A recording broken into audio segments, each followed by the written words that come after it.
ውስጣዊው ወይም መንፈሳዊው ጥቃት ደግሞ በዲያብሎስ የሚሰነዘረው ደግሞ በውስጥ ያሉ እምነቱን የሚመሩ አባቶችና በእምነቱ ስር የሚመሩ ምእመናን መካከል ላይ ጠብ መጫር። በዲጂታል ሚዲያው ላይ በተለይም በዚህ ማህበራዊ ሚዲያዎች ላይ አባቶችን በተለየ መልኩ ስም የማጥፋት እንቅስቃሴዎች አሉ። ይሄ ከወጣቱም የማይጠበቅ ነው። አንደኛ በዚህ ጽድቅ የለም። በአውደ ምሕረቱ ላይ የእግዚአብሔር የማዳኑን ስራ ከመመስከር ይልቅ ሰዎችን በተለያየ አይነት ቃል በማይገባ ቃል የማወደስ የማመስገን ነገሮች በስተው ይታያሉ። ትክክለኛ ዕውቀታችን ኃጢአታችን የምናውቅበት ዕውቀት ነው። ሌላ ሁሉ የግምት ዕውቀት ነው ያለን። ሌላ ሁሉ በጣም የራቀ ዕውቀት ነው ያለን። እውነተኛ ግን ራስን የምታውቅበት ዕውቀት ነው። በቃ ምክንያቱም ራስህ የኃጢአት ባሪያ መሆንህን ታውቃለህ። የመጀመሪያው ሰው አዳም የወደቀበት የኔነት አምልኮ አሁንም በእኛ ውስጥ ይገኛል ማለት ነው። ከውዳሴ ጥማት ነፃ መሆን በጣም ከልብ ማለት ነው።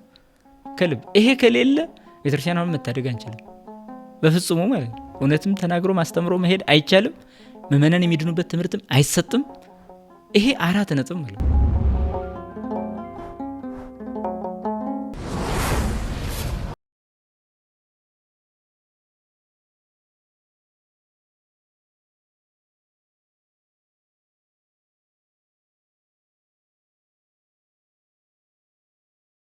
ላይ ባሉ አባቶችም ሊሆን ይችላል፣ ታች ባሉ አባቶች ላይ ሊሆን ይችላል። ከቅርብ ጊዜ ወዲህ አዲስ ልምምድ አለ።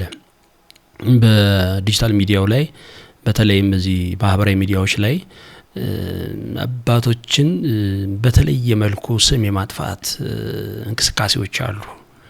ፌስቡክን በለው አልፎ ደግሞ ሄዶ እንደው አሁን የዘመኑን ቴክኖሎጂ ኤአይዎችን ተጠቅሞ ራሱ የአባቶችን ቪዲዮ በዛ ላይ እየሰሩ ለሌላው ማህበረሰብ መሳቂያ አድርጎ እስከ ማሳየት ድረስ የሚደረጉ ጥረቶች አሉ። ይህንንስ እንደው ተገቢ ነው ላይ ያስባሉ? ይሄ ከወጣቱም የማይጠበቅ ነው። አንደኛ በዚህ ጽድቅ የለም። እውነት ቤተክርስቲያን እንኳን አይደለም በአባትነት ደረጃ የተቀመጡ አካላትን ቤተክርስቲያን ኃላፊነት ቦታ ሰጥታ ያስቀመጠቻቸውን ይቅርና ማንንም ሰው እንድናንቋሽሽ አትፈቅድም። ቤተክርስቲያን ማንንም ማለት መታረም ያለበትን በመነጋገር ማረም። በቃ ይሄ ጥፋት አለብን ብለን መነጋገር ያስፈልጋል። አሁን ቅድም ስናገር እንደነበርኩት የውዳሴ ከንቱ ጥማታችን ነው እዚህ ያደረሰንም። ምክንያቱም ውዳሴ ከንቱ ያስለመድናቸው ሰዎች ቀጥታ ይሄንን እየፈለጉት በመጡ ቁጥር ነገ ደግሞ ስንነቅፋቸው የበለጠ እንደሚወድቁ ስለምናስብ በሁለት መስመር እንሰማራለን። አንዱ አባት ያከበረውን በቃ ወይም የሆነ ቦታ የሰጠውን የበለጠ ያከበረው ያወደሰው ይታያል። ከዛ ደግሞ ትንሽ የሆነ ቀን ከተጋጩ ያስ ያወደሰው የነበረው ሰው ውስጡ ላይ ጥላቻ ስለሆነ የነበረው በፊትም ዝም ብሎ ባፋ ስለሆነ ሲያመሰግን የነበረው አሁን እውነተኛው ማንነቱ ይገልጻል እንደገና ማለት ነው። በሌላ ስድብ ይገልጻል። ከዛ ውጭ ግን እንዲሁ በተለያየ ኤአይ ላይ በጠቅላላ እሱ ላይ ዝም ብሎ የሆነ ሰው ስዕል ፍጥር ይሄ ምን? ምክንያቱም የሱ አይምሮ ይሄ እንዲህ የሚያደርገው ሰው አይምሮ እየተጎዳ ነው። በቃ ውስጡ ላይ የኃጢአት ስሜት ያው ያንጸባረቀ ጥላቻን እየገለጸ ነው። ግድያ ነው በራሱ ማለት ነው። ምክንያቱም ሰው በአካላዊ ግድያ ይፈጽማል፣ ደግሞ በአየር ደግሞ ግድያ እየፈጸመ ነው። አሁን ይሄ በተለይ ደግሞ ኤአይ የተባለው ደግሞ በቃ ሰውን መልክ በራስ የምትፈጥረው የምትሰራው ነገር ስለሆነ ለጠላት አሳልፈ መስጠት አባትህን። ይሄ ኖህ ሰክሮ ባየ ጊዜ ራቁትን መሸፈን ያልቻለውን ልጅ ይመስላል ሰው። አንዳንድ ጊዜ ራቁትን መሸፈን ይባላል። ኖህ ሰክሮ ወደቀ። ምናልባት ኖህ ፍጹም ሰው ነው። እርግጥ የስካር ልማድ ኖሮበት አይደለም የሰከረው ይታወቃል። የስካር ልማድ አልነበረበትም። ምክንያቱም ግን ከዛ በፊት ያልተጠቀሟቸው የወይን አትክልቶች ስለሆኑ ለጊዜው ሲቀምስ ነው እንግዲህ ያ ነገር እንደዛ የተፈጠረው። ድንገተኛ ነው። ይሄንን ድንገተኛ ነገር ነው እንግዲህ ማሳለፍ ያልቻለው የኖህ ልጅ። ሁለቱ ግን ወስደው የአባታቸውን እርቃን ሸፍነዋል። በቃ እኛም ለአባቶች ግልጽ አስተያየት መስጠት እኮ ኃጢአት አይደለም። በቃ ቤተክርስቲያን በዚህ እየተጎዳች ነው ብሎ ሄዶ መንገር ኃጢአት አይደለም። በቃ ለምን ይሄንን ትነግሩኛላችሁ የሚል አባትም ካለ ደግሞ ተጎድቷል። ብዙ ምእመናን የቤተክርስቲያን አባቶችን ለመንቀፍ አፋቸውን ሲከፍቱ ትዳር ውስጥ ያለውን ክፍተት ግን አያዩ። የራሳቸውን ትዳር ማለት ነው። አንድ ጳጳስ የአንድ ሀገረ ስብከት መሪ ቢሆን ክፍተት ቢታይ ሁሉ ይተቻል። የአንድ ትዳር መሪ ደግሞ አንድ ባል ነው፣ አባት ነው። በሱ ህይወት ውስጥ ያለው ታዲያ ተበላሽቶ የለ ታዲያ ማን ይተቸው? ይሄን የሚያይም የለም። ስለዚህ አታላይ መንገድ ነው እየወሰደን ያለው። ይህን ጥቃት ታዲያ እንዴት ነው የምናቆመው ከተባለ አንደኛ የመጀመሪያ መሰረታዊ አባቶች ላይ በቃ መነጋገር አለባቸው፣ እርስ በርሳቸውም ጭምር መምህራኑ በጉባኤ ቤት በተለያየ ማለት ነው። በጣም ጥፋት አለብን። ጉባኤ ቤቶች ሰው እየፈጠሩ አይደለም። ይሄ ከመሆኑ የተነሳ ደግሞ ቤተክርስቲያን ገና ዋጋ ያስከፍለናል ማለት ነው ቤተክርስቲያን ውስጥ ያለው ሰው። ስለዚህ በተለያየ በየጉባኤ ቤት መምህራኑ መነጋገር፣ አንድነት መፍጠር፣ አንድ አይነት ርዕዮትን የቤተክርስቲያንን ርዕዮት ማስቀጠል፣ ይሄ በቃ ችግሮቻችን መነጋገር፣ ለአይነት ክፍተት አለብን ብሎ ክፍተትን ማየት፣ እሱ በጣም ጥሩ ይሆናል። ከዛ ሁሉ ነፃ ሆኖ ደግሞ ያን ለመቀበል ዝግጁ መሆን ነው። እንዴ ለምንድነው የምንነካው? እኔ ለምንድነው እንደዚህ መሆን ነው? ይሄ አይሰራም። ምንም ገና በፍርድ ፊት ልንቆም አይደል? ገና በፍርድ ፊት እና ስለዚህ በዚህ አስተያየት ራስን መገምገም መስራት ካልተቻለ ዋጋ የሌለው ይሆናል ማለት ነው።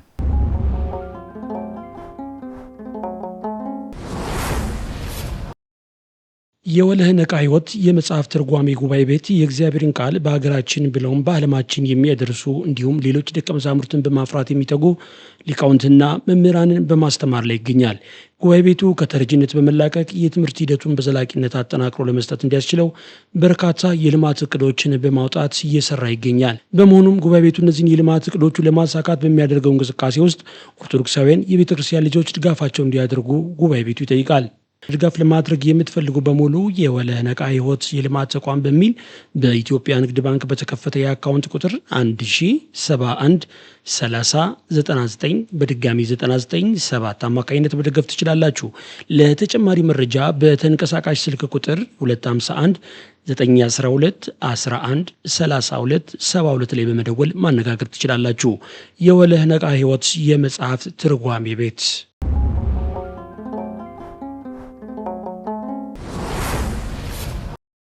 መድረኩ ላይ ሳነሳ አብሮ የሚነሳ እና ብዙ ምእመናንም የሚያዝኑበት በንግስ በዓላት ላይ ታቦታት ለረጅም ሰዓታት ይቆማሉ በአውደ ምሕረቱ።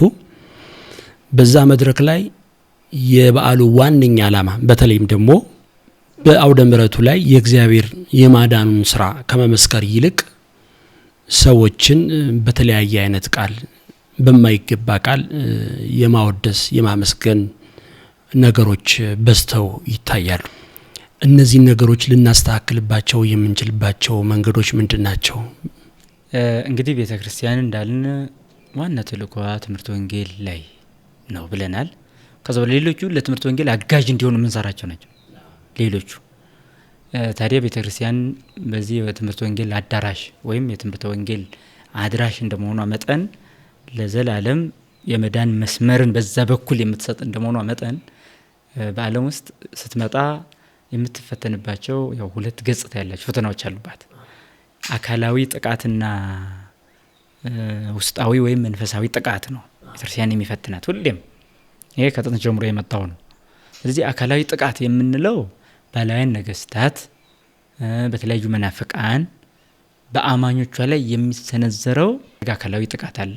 በእሳት ማቃጠል፣ እንደ ሽንኩርት መክተፍ፣ ደማቸው እንደ ውሃ ማፍሰስ፣ ከምድረ ገጽ ማጥፋት፣ ክርስቲያናኒ ማለት፣ ፍርድ ማጓደል በእነሱ ላይ ከጥንት ጀምሮ ቄሳሮች ጀምሮ የመጣ እነ ዲዮቅልጥያኖስ እነ መክስሚያኖስ ሌሎችም ጣዖት አምላኪ በሆኑ መሪዎች ሁሉ ይፈጸም የነበረ በቤተክርስቲያን ላይ አካላዊ ጥቃት ነበረ።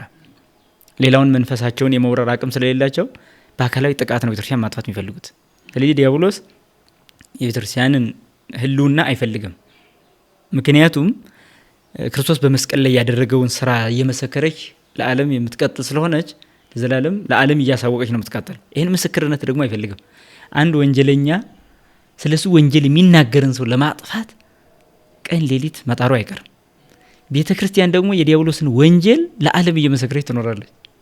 ምክንያቱም ባልፈጠረው ዓለም ላይ ስልጣን እንዳለው ሆኖ ራሱን አንግሶ የሰውን ልቡና ገዝቶ ይኖር ስለነበረ የሱን ወንጀል የሚያፈርስ የሱን አስተሳሰብ የሚያፈርስ የክርስቶስ ሰው መሆን ምስጢር በጣም በሱ ላይ ከባድ ጦርነት ነበር። ይሄ ጦርነት በክርስቶስ መሰቀል የተጠናቀቀ መስሎት ነበር እሱ እንዲያው ሲያስገድለው፣ ነገር ግን ባሰ። ስለዚህ ይሄ ተልእኮ ወዴት ቀረ? ወደ ቤተክርስቲያን ቀረ። ስለዚህ ታዲያ የዲያብሎስን ወንጀል ለህዝብ ለዓለም እያሳወቀች ይሄ የጥፋት አካል ነው፣ ይሄ እንዲህ ነው ብላ የሱን ጥፋተኝነት፣ ስህተት፣ ክፋት እየነገረች የእግዚአብሔርን ምሕረት የእግዚአብሔርን ደግነት በጎነት ለፍጥረቱ ያለው ፍቅርና ርህራሄ እየመሰከረች ስለምትቀጥል በዚች ላይ ያለው የዲያብሎስ ሴራ አደገኛ ነው። ውስጣዊው ወይም መንፈሳዊው ጥቃት ደግሞ በዲያብሎስ የሚሰነዘረው ደግሞ በውስጥ ያሉ እምነቱን የሚመሩ አባቶችና በእምነቱ ስር የሚመሩ ምእመናን መካከል ላይ ጠብ መጫር። ይሄ ጠብ እንዴት ሊመጣ ይችላል? እንግዲህ እሱ በጣም ልምድ አለው እንዴት ሊመጣ እንደሚችል። አንድን ምእመን ከእምነቱ ለማውጣት አንድን የሃይማኖት አባት ላይ ጥፋተኛ አድርጎ ማሳየት ነው። ስለዚህ እረኛውን እመታለሁ በጎቹ ይበተናሉ የሚል ቃል አለ በወንጌል። እረኛውን እመታለሁ በጎቹ ይበተናሉ የሚለው የነቢይ ቃል ለጊዜው እንግዲህ በዘመኑ በነበሩ ሰዎች ተፈጽሟል። በኋላ ደግሞ በሐዲስ ኪዳን በክርስቶስ ያ ማለት ክርስቶስ ሲያዝ ሐዋርያት መሸሻቸው በዚህ ተጠቅሶ እናገኛለን። ዋናው ወደዚህ ስናመጣው ግን እረኛው የተባሉት የሃይማኖት አባቶች ሲሆኑ በጎቹ ይበተናሉ የተባሉት ምእመናን ናቸው። ስለዚህ መንፈሳዊው ጥቃት የአማኞቹን አእምሮ ወደሚፈልገው አቅጣጫ ማዞር ነው። የክርስቶስን የማዳን ስራ እንዳይመለከቱ፣ ለዘላለም ድነት የሚሆን ምግባር ውስጥ እንዳይገኙ፣ ዓለማዊ ስሜት ውስጥ እንዲዘፈቁ፣ ገደብ የለሽ ፍላጎት በአእምሯቸው ውስጥ እንዲገባ ማሳየት ማንጸባረቅ ነው። ይሄ ዲያብሎስ መሰረታዊ አካሄድ ነው። ታዲያ አሁን ቤተክርስቲያን የምትገኘው በዚህ ፈተና ውስጥ ነው። ትልቁን ልናየው የምንፈልገው እሱ ነው። ውስጣዊ ወይም መንፈሳዊ ጥቃት ነው ማለት ነው። በዚህ መንፈሳዊ ጥቃት ላይ በየዕለቱ ምእመናን ከእምነቱ የሚወጡበት አንዱም የዚህ መንፈሳዊ ጥቃት ሰለባ መሆናችን ነው። ስለዚህ አሁን አለ ብለን የምናስበው ብዙ ህዝብም በዚህ እምነት ውስጥ የመቀጠል እድሉ አይታመንም ማለት ነው። ይከሆነ አሁን ዛሬ ወንድሜ ከወጣ ነገ የኔ መውጣት ምንድነው ብሎ የሚያስብ ብዙ አለ ማለት ነው። የኔስ መውጣት በምን ይታወቃል ብሎ የሚያስብ የሚጠራጠር ሰው እንዲፈጠር ይደረጋል። ኑፋቄ በአእምሯቸው ላይ ይዘራል።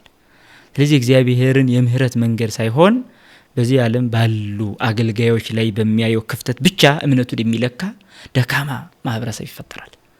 ስለዚህ ደካማ ማህበረሰብ መፈጠሩን ደግሞ አሁን በየቦታው የምናየው ነው። ለምሳሌ ወደ ፕሮቴስታንት የሚጎርፍ ወደ ሌላ የጥሙቃን ሄዶ የሚጎርፈው ምእመን ከዚህ የተነሳ ነው እንጂ እውነት የማዳን መንገድ በሌሎች ቦታ ስላገኘ አይደለም። እንደዛ አይደለም። ይሄ ነው ነፋሳት እየነቀነቁ የሚያመጡት ማዕበል የወዳደቀውን እንጨት ይዞ እንደሚሄድ ስር ያለው ጠንክሮ እንደሚይዝ ስር የሌለው ደግሞ በጎርፉ እንደሚወሰድ ጠንካራ ስር በሌላቸው ምእመናን አእምሮ ላይ ዲያብሎስ እየነቀነቀ የሚያመጣው የኑፋቄ ክደት የመጥፎ አስተሳሰብ በሙሉ ይዟቸው ይሄዳል ማለት ነው። እነዚህ ፈተናዎች በቤተክርስቲያን ውስጥ ባሉ ምእመናን እንግዲህ አማኞች በካህናቱ፣ በመነኮሳቱ፣ በሊቃውንቱ፣ በምእመናኑ ሁሉ የሚታዩ ናቸው። ውስጣዊ ፈተናው የአእምሮ ጥቃት ቤተክርስቲያን እስከሆነ ድረስ አንናገር የማናልፋቸው ፈተናዎች አሉ። ይታወቃል። ይሄ ምንድነው? ይሄ ውዳሴ ከንቱ ነው። ውዳሴ ከንቱ አንዱ ዲያብሎስ ምእመናን የሚያጠምድበት የሚያመጣው የሚጭረው አደገኛ ከክርስቶስ የሚለይ መንፈስ ነው። ውዳሴ ከንቱ የሚባለው አውሬ በልብ ውስጥ ይደበቃል። ከዛ በኋላ ባላደረግነው ባልሰራነው በምን ሁሉ እንድንመሰገን እንድንወደስ መፈለግ። ከዛ በኋላ ወንጌልን ይቃረናል ማለት ነው። ውዳሴ ከንቱ ደግሞ እንዴት? ወንጌል እውነት ስለሆነ ባልሰሩት የሚወደሱ አካላት ጥፋታቸው ቢነገር ደስተኛ አይሆኑም ማለት ነው። ስለዚህ ቤተክርስቲያን ዋና የሆነውን ተልእኮ ወንጌልን ትታ ግለሰቦችን የማመስገን አዝማሚያ ውስጥ ልትገባ ትችላለች ማለት ነው። ስለዚህ ውዳሴ ከንቱ ክርስቶስን ይፎካከራል ማለት ነው። በሌላ አነጋገር አንድ ልብ የክርስቶስ ማደሪያ ብቻ ነው። ሌላ ማደሪያ ሊኖረው አይገባም። በውዳሴ ከንቱ ግን ራሱን የማምለክ ስሜት ይመጣል ማለት ነው። የመጀመሪያው ሰው አዳም የወደቀበት የኔነት አምልኮ አሁንም በእኛ ውስጥ ይገኛል ማለት ነው። ስለዚህ ዓለምን የጦርነት ማዕት የሚያፈሰው እኮ የኔነት ስሜት ነው። ያ ማለት የክብር ባይ ልቡና ነው። ክብር ባይ ልቡና ይባላል። ይሄ ለራስ የምትሰጠው ከፍተኛ ክብር ባንተ ክብር ላይ የሚነሳሱትን በሙሉ አጥፍተ እንድትኖር የሚያደርግ ስሜት ነው። ከዚህ የሸሹ የተገለሉ ራሳቸውን በተባይቶ የሚጠብቁ አባቶች፣ ጳጳሳት፣ መነኮሳት ይኖራሉ። በተመሳሳይ ቤተክርስቲያን ውስጥ በኖህ መርከብ ውስጥ እንዳለው አይነት የአራዊቱም የእንስሳቱም መኖሪያ እንደሆነች ሁሉ በእውነተኛይቱ ህብረት ውስጥ መግባት ባይችሉ እንኳን በህንጻ ውስጥ ግን ሁሉም ሊገባ እንደሚችል ግልጽ ነው ማለት ነው። በእውነተኛይቱ ህብረት ውስጥ ግን ያለ ቅድስና መቀላቀል ስለማይቻል ዘበኛዋም ከባድ ስለሆነ አይፈጸምም። ያ በዚህኛዋ በምድር ባለ ህንጻ ውስጥ በአስተዳደር ውስጥ ግን አጭበርባሪም ሆነ ትኖራለህ። በዚህ ምክንያት አደገኛ የሆነው ኃጢአት የውዳሴ ከንቱ ኃጢአት ነው። እግዚአብሔርን ይፎካከራል። ለእግዚአብሔር የምትሰጠውን ክብር፣ ለእግዚአብሔር ልሰጥ የሚገባውን ምስጋና ሁሉ ወደ አንተ ቢያመጡ ደስተኛ የምትሆንበት ስሜት ነው። ይሄ ቀጥታ ስለ እግዚአብሔር ይነገር አይነገር ግድ ላይልህ ይችላል። ስለ ምናን መዳን የሚጨነቅ ሰው ራሱ ደስ ላይላቸው ይችላል ማለት ነው። በዚህ ስሜት የተወጉ ሰዎች ይሄ አደገኛ እሾህ ነው። አደገኛ የነፍስ ቁስለትን የሚያመጣ ነው። ይህ ከባዱ የዲያብሎስ አሰራር ነው። ስለዚህ መንፈሳዊ ጥቃት እንለዋለን ይሄን ውስጣዊውን ማለት ነው። ታዲያ ይሄ በቤተክርስቲያን አውደ ምሕረት ላይ ያለ የለም ግልጽና ግልጽ ነው ያለ ነው ማለት ነው። እኔ የለብኝም የሚል ሰው እንኳን ቢኖር ለዛ ነገር የተጋለጠ ነው የሚሆነው። እውነት ነው ጥፋት አለብን ብለን መመለስ ብቻ ነው የኛ ድርሻ መሆን ያለበት። ጥፋታችን ለምን ይነገራል ብሎ መናደድ በራሱ ሌላ ጥፋት ስለሆነ ማለት ነው። እና አንዳንድ ጊዜ አሁን ቤተክርስቲያን ላይ በተለይ አውደ ምሕረትን የወንጌል ማስተማሪያ፣ የክርስቶስ ክብሩ መመስከሪያ፣ ለዘላለም ድነት ይበቁ ዘንድ ለምእመናን መጨነቂያ ሆና ሳለች ጊዜውና ሰዓቱ በሙሉ የልማት አርበኛ ከዚያ የመጡ ከዚያ የሄዱ ከዚያ አርገው ከዚያ የሚለው ንግግር ባካችሁ በጣም ይሄ አደገኛ ቤተክርስቲያንን እንጦርጦስ የከተታት የማን መልክ ናት የማን ሙሽራ ናት የሚሉን ሳይቀር እንድንረሳ የሚያደርግ ነው። በጣም አደገኛ ነው። ይሄ ለሁለቱም ነው፣ ለተናጋሪውም ለሚነገርለትም ሰው። ተናጋሪው ጉቦ እየሰጠ ነው።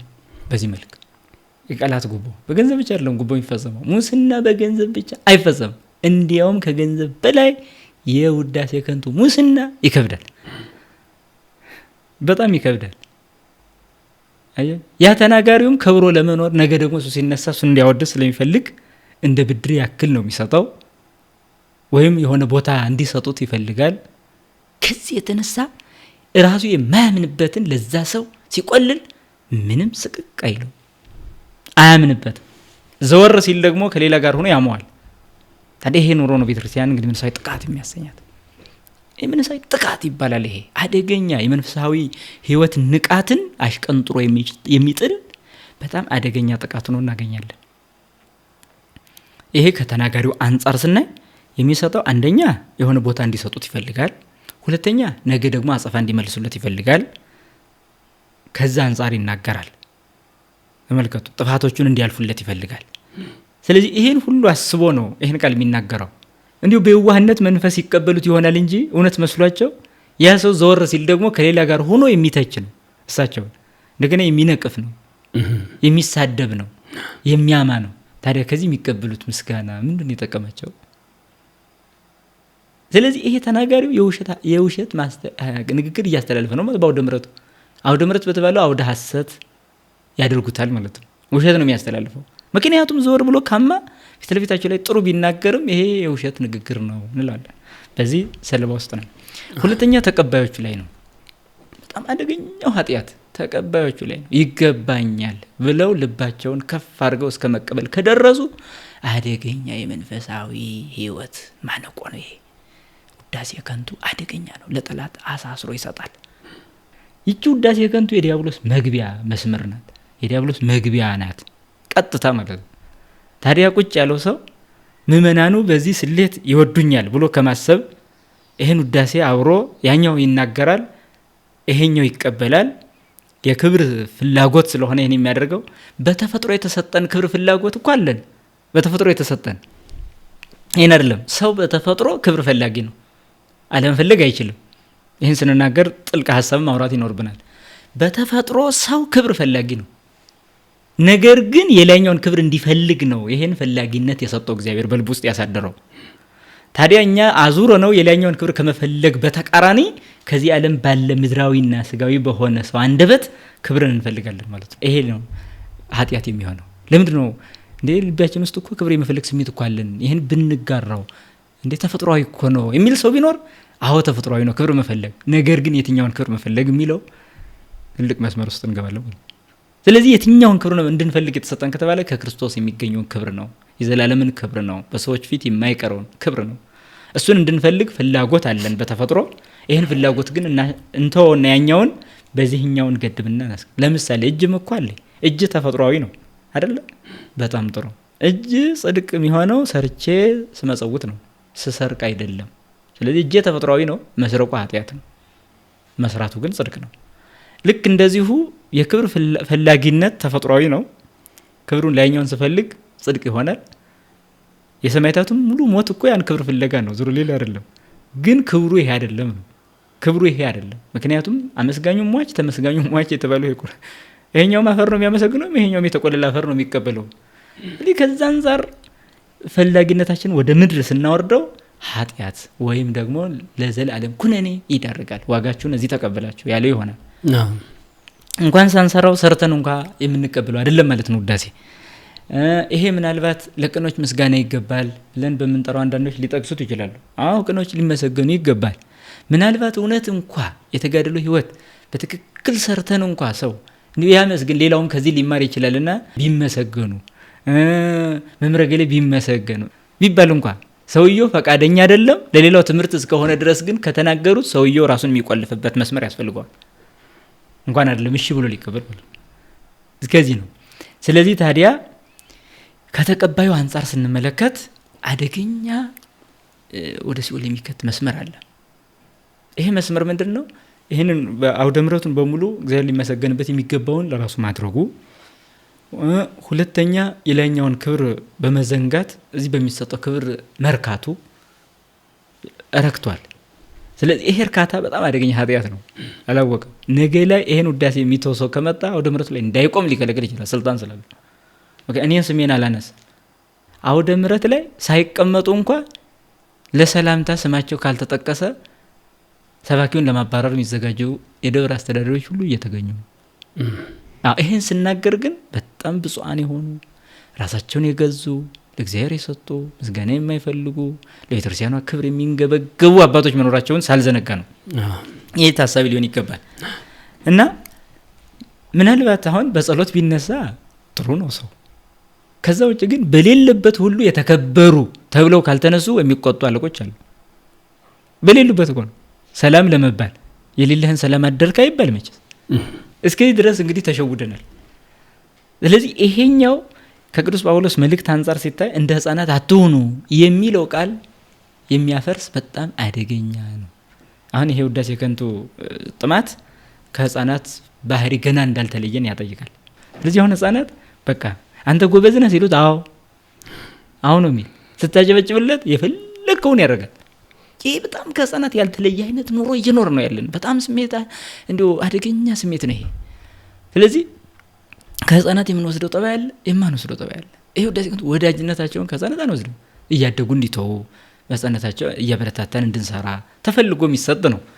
ከውዳሴ ጥማት ነፃ መሆን በጣም ከልብ ማለት ነው፣ ከልብ። ይሄ ከሌለ ቤተክርስቲያኗን መታደግ አንችልም በፍጹሙ ማለት ነው። እውነትም ተናግሮ ማስተምሮ መሄድ አይቻልም። ምእመናን የሚድኑበት ትምህርትም አይሰጥም። ይሄ 4 ነጥብ ማለት ነው።